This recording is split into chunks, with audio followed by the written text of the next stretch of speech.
Genesis 14. Abram rescues Lot.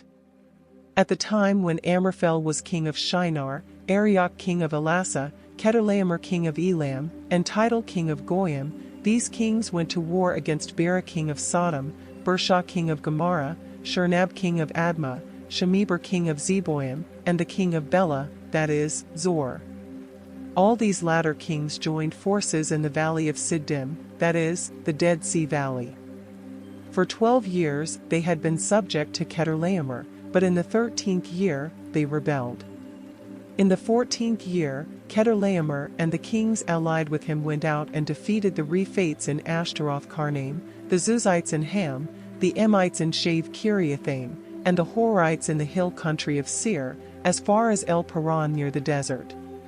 Then they turned back and went to En Mishpat, that is, Kadesh, and they conquered the whole territory of the Amalekites, as well as the Amorites who were living in Hazaz and Tamar. Then the king of Sodom, the king of Gomorrah, the king of Admah, the king of Zeboim, and the king of Bela, that is, Zor, marched out and drew up their battle lines in the valley of Siddim against Chedorlaomer king of Elam, Tidal king of Goyim, Amraphel king of Shinar, and Arioch king of Elasa, 4 kings against 5. Now the valley of Siddim was full of tar pits, and when the kings of Sodom and Gomorrah fled, some of the men fell into them, and the rest fled to the hills. The 4 kings seized all the goods of Sodom and Gomorrah and all their food, then they went away. They also carried off Abram's nephew Lot and his possessions, since he was living in Sodom. A man who had escaped came and reported this to Abram the Hebrew.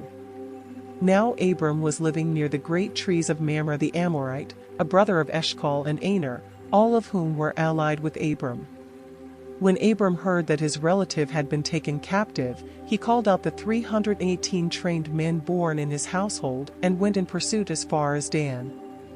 During the night Abram divided his men to attack them, and he routed them, pursuing them as far as Hobah, north of Damascus. He recovered all the goods and brought back his relative Lot and his possessions, together with the women and the other people.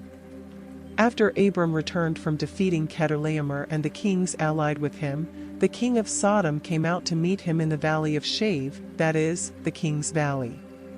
Then Melchizedek king of Salem brought out bread and wine. He was the priest of God Most High, and he blessed Abram, saying, "Blessed be Abram by God Most High, creator of heaven and earth. And praise be to God Most High, who delivered your enemies into your hand." Then Abram gave him 1/10 of everything. The king of Sodom said to Abram, "Give me the people and keep the goods for yourself."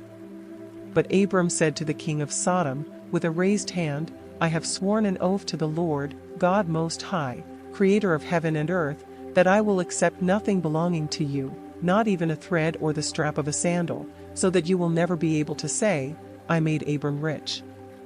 I will accept nothing but what my men have eaten and the share that belongs to the men who went with me, to Aner, Eshcol, and Mamre. Let them have their share."